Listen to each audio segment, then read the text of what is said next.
Dan untuk mengetahui bagaimana suasana Ramadan di Jepang, telah bersama kami pasangan muda Indonesia yang sedang menempuh studi di kota pelabuhan Kobe, Reza Gandhi Bawono dan Putri Cynthia. Ya, selamat pagi Mas Reza, Mbak Putri, dan wah ini cantik-cantik banget nih anaknya nih. Halo. Seneng banget itu kayaknya itu.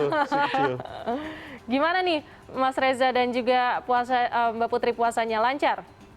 Alhamdulillah lancar. Alhamdulillah lancar. Nah, ini terkait dengan apa ya, Ramadan perpanjangan pandemi. Tadi kan perpanjangan oleh pemerintah status Jepang, status darurat. Itu gimana? Apakah Kobe juga kena di sana?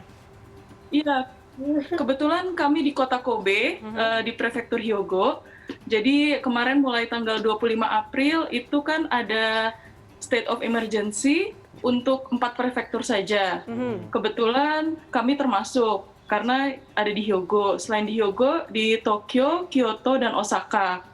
Dan ini rencananya sampai tanggal 11 bulan Mei. Namun tadi sudah ditunjukkan ya, akan diperpanjang sampai akhir Mei, tanggal 31 Mei. Dan kemungkinan ditambah 2 prefektur lainnya, yaitu Aichi dan Fukuoka. Jadi ya sekarang masih dalam state of emergency, masih minim kegiatan untuk kumpul-kumpul bersama teman-teman, begitu Mbak. Berarti ini artinya bahwa segala macam kegiatan seperti halnya untuk bekerja ataupun melakukan aktivitas studi dan lain sebagainya juga dibatasi? Kalau untuk bekerja, sekolah, dan aktivitas lainnya sudah dilakukan sejak bulan Juni tahun lalu ya. Juni 2020 itu sekolah-sekolah, anak-anak sudah mulai sekolah, sudah mulai masuk kerja, saya seperti biasa, dan universitas juga sudah berjalan seperti biasa. Kalau mungkin Tokyo yang agak sedikit terlambat waktu itu, Juli atau Agustus sudah sebagian besar sudah mulai bekerja lagi. Jadi untuk aktivitas sehari-hari sih masih berjalan seperti biasa, namun toko-toko banyak yang tutup. Toko-toko yang tidak berhubungan dengan kebutuhan makanan sehari-hari seperti swalayan dan restoran gitu atau keperluan bayi itu yang boleh buka. Selain itu sih yang tidak terlalu esensial tutup ya. Oke. Nah, ini terkait dengan Ramadan ya sekarang, Iqbal. Ini saya penasaran juga nih. Ini kan udah kurang dari seminggu ya kita bakalan menyambut Hari Raya Idul Fitri. Nah, kalau misalnya Mas Reza dan juga Mbak Putri, apa sih yang sudah disiapkan untuk menyambut Idul Adha? Menyambut Idul Fitri maksud kami. Udah bikin Idul Adha aja ya. Rasanya pengen cepet-cepet selesai. paling bikin kue sendiri ya. Bikin kue sendiri, kue nastar ya? Siap masakan Indonesia. Kan udah 2 tahun ini ya kita maksudnya nggak ada halal bihalal atau open house gitu, jadinya ya. Semua suasananya tidak seperti tahun-tahun sebelumnya, sebelum pandemi ya, yang mana kita bisa berkumpul sering-sering sama teman-teman sesama Indonesia, atau kadang kita sesama Muslim yang beda-beda negara, itu kita sering kumpul, entah itu dari Mesir atau Pakistan, itu kadang kita ada buka puasa bersama, atau mengaji bersama, dan sholat bersama. Namun karena state of emergency ini jadi lebih terbatas dibanding tahun-tahun sebelumnya ya. Oke. Ini kalau boleh tahu nama anak-anaknya siapa aja ini? Kembar ya? Iya itu. Namanya siapa aja itu ini? Kan yang gambar tadi itu pertokoan di dekat masjid. Jadi banyak di sini kan ada masjid, salah satu masjid tertua di Jepang ya. Jadinya banyak komunitas itu. Dan di sini juga ada banyak swalayan toko-toko yang jual makanan Indonesia dan makanan Asia pada umumnya sih. Oke. Mas Reza sama Mbak nggak terlalu susah mendapat makanan halal. Oke, Mas Reza sama Mbak Putri masih bisa mendengar suara saya dengan jelas? Maaf Mas, bisa diulang pertanyaannya? Masih bisa mendengar suara dengan jelas ini? Suaranya kurang jelas. Sepertinya kita ada kendala komunikasi. Tapi kalau misalnya Mas Reza dan juga Mbak Putri masih bisa mendengar suara saya, bisa diceritain dong, ini anak-anaknya bisa bahasa Indonesia nggak? Biasanya kegiatan anak-anak apa saja ini di sana? Bisa bahasa Indonesia nggak? Enggak. Namanya siapa ini?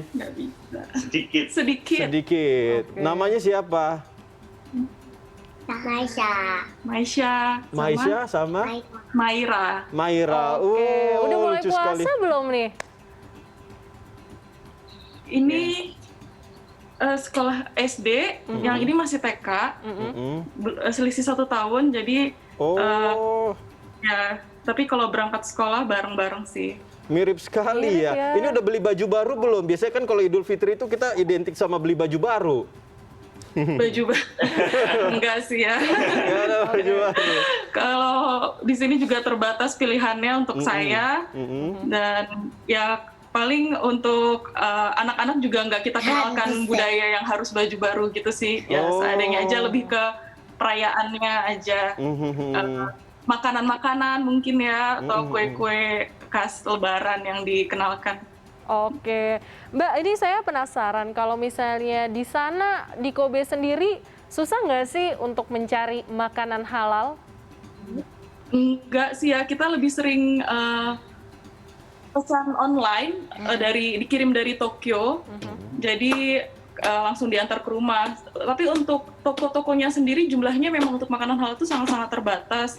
Dan untuk daging pun kita juga belum ketemu nih yang pemotongan masih segar. Jadi selalu daging beku, baik itu ayam maupun daging sapi.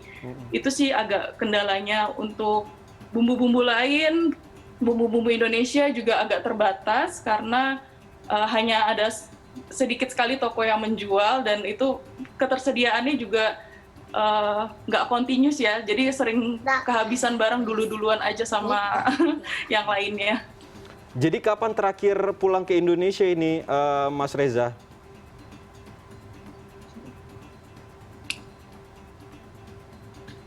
Halo, Mas Halo. Reza? Sudah berapa lama ini nggak pulang ke Indonesia sejak pandemi?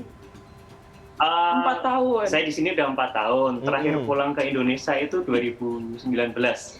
2019 ya, berarti sudah lama sekali tidak 2 ketemu tahun. keluarga ya? Oh. Ya, sudah 2 tahun saya nggak Ini ketemu keluarga di Indonesia Tapi nggak kecarian untuk ini. puasanya sendiri sekarang kan lebih menjauh dari summer ya, jadi durasinya itu lebih pendek.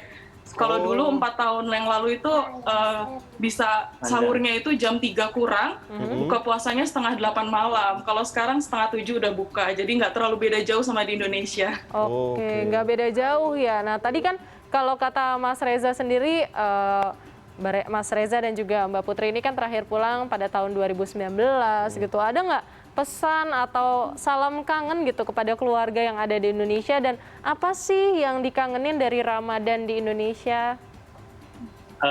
Ya, kalau kangennya sih banget ya, karena kan kita kalau orang Indonesia kalau nggak pulang ketemu Lebaran, ketemu keluarga itu ada yang kurang, tetap langsung gitu ya.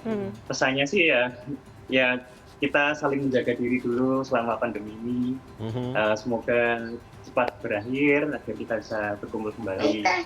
Kemudian yang dikangenin sih pertama ya suasana Lebaran yang benar-benar Ramadan dan Lebaran di Indonesia. Di sini kan kita nggak mendengar tiap malam ada misalkan taraweh, azan atau apa lama, kemudian nggak ada berkunjung ke kerabat-kerabat gitu, makanan-makanan Indonesia tentunya. Ini untuk Mas Reza dan juga Mbak Putri ini katanya lagi sekolah kan di sana. Nah, ini ngambil apa di sana, dan sejauh ini apakah memang sekolah saja, apakah juga ikut bekerja juga di sana? Kalau saya di sini kan berdua kita ambil ya, S3 ya. Kalau saya di virologi, kalau istri saya di molecular biology. Wow. Wah, ini molekuler biologi. Kita sementara sih sekolah Oke. aja, nggak sambil bekerja. Berarti nanti ada rencana untuk kembali lagi ke Indonesia Indonesia, setelah studinya ini? Betul.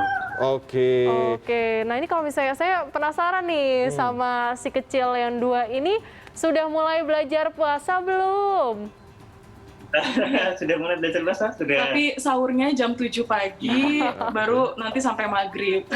Oh, Tapi memang hebat. harus dari sekarang ya diajarin ya. Lucu-lucu sekali.